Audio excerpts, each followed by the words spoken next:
خدا یاد خدا. سلام دوستان عزیز، من حکیمی هستم از فرانسه. خوش آمدید به برنامه نوبتی دیگری ما. خدا کنه در هر گوشه دنیا باشید. پیش از همه صحت و سلامت و دور تشویش‌های روزگار. دوستان عزیز، امروز ما میریم یک جای سفر داریم همراه با کودکان، چون فعلا در فرانسه تعطیل بهاری، کودکان تعطیلند در مکتب و یک جا سفر داریم. گفتیم بریم یک جا در فضای طبیعتی زیبا، چون بهار هم است، همه جا سرسبز شده است و نصیب باشه ما میریم یک جا ششلیک کردن که ببینیم در بود هواش خیلی ششلیک میره. کم کم بارون های خیلی توکل به خدا، برای اگر بارون سخت بگیره بزیب، اگر کم باشه فقط نیست. شما ما را همراهی کنید دوستان عزیز،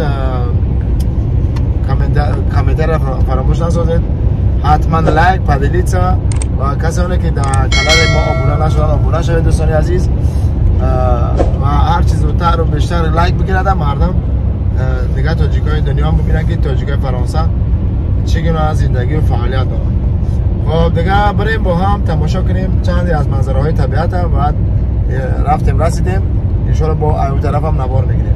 فعلا خداحافظ. رفتیم پیشتر چنانچه گفتیم تعطیل بهاری در فرانسه و ما تصمیم گرفتیم بریم خونه یک برادر که در دامنه طبیعت زندگی میکنه، یعنی که خانهش در کوهستان است.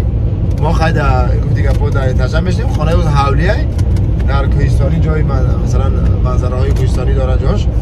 ما خود تصمیم گرفتیم بریم امروز ما ششلیک در خونه برادر تشکیل کنیم و در گرد سفره خیلی کودکان بشینیم که تعطیل تابستانش خوب بهاریش خوب بگذره و نصیب باشم بریم مال ان شاء الله از اونجا چند نوار بهارش ما میگیریم و ببینیم که در مثلا چه منظرهای زیبا داره. با ما باشید، برنامه را تا آخر بیننده باشید.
رسیدیم در خانه برادر.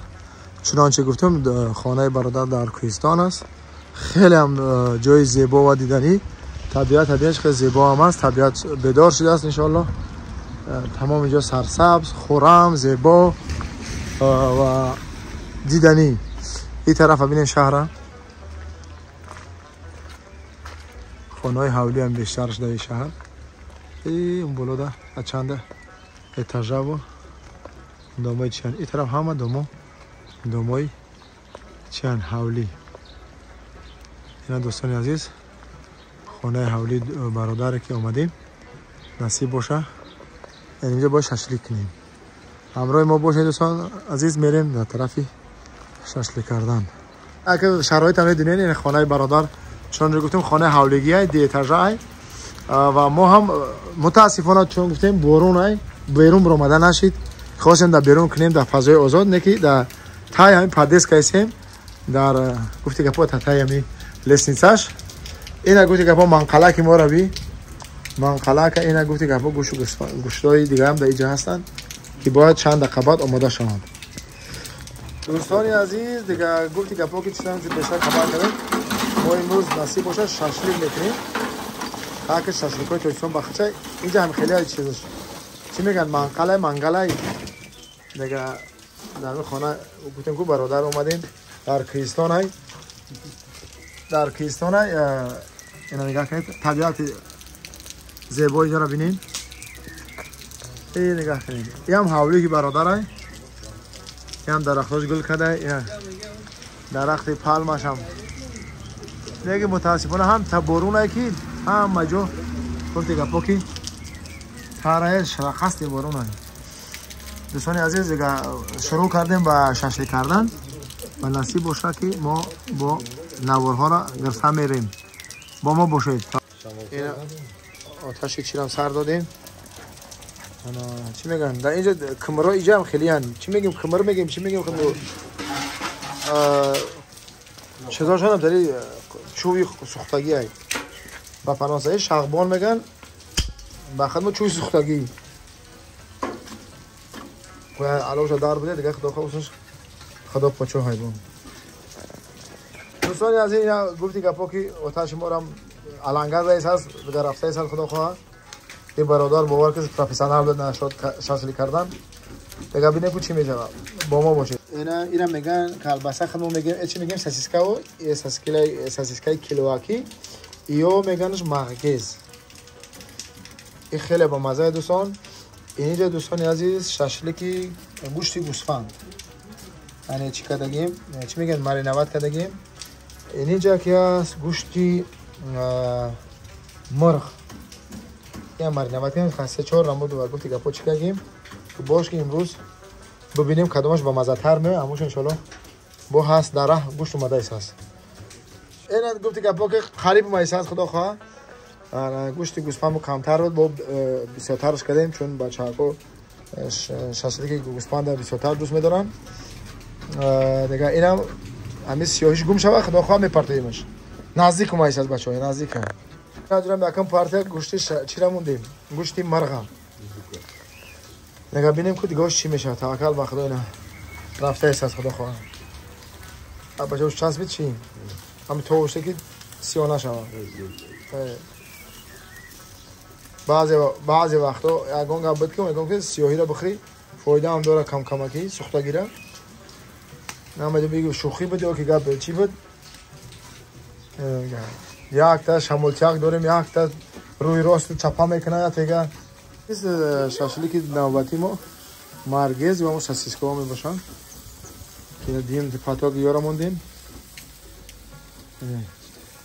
چون که مرگز هم ساسیسکا گوشت گوسفند بعد هم میبینیم که بعدی همش عزیز این نوبت گوشت گوسفند هم رسید. این گوسفندای ما هم که ان شاء الله که دیگه گفتی که پاکی آماده شدن برای خوردن و چند دقیقه بعد ان شاء الله میریم نوش جان میکنیم. خب بازم یک بار دیگه ببینید دوستان چی میگن منظره را ببینید منظره سرسبز را ببینید. همه خونه بلندی بعد پیش را همه گیرن کنید اینا سرسبزی را ببینید.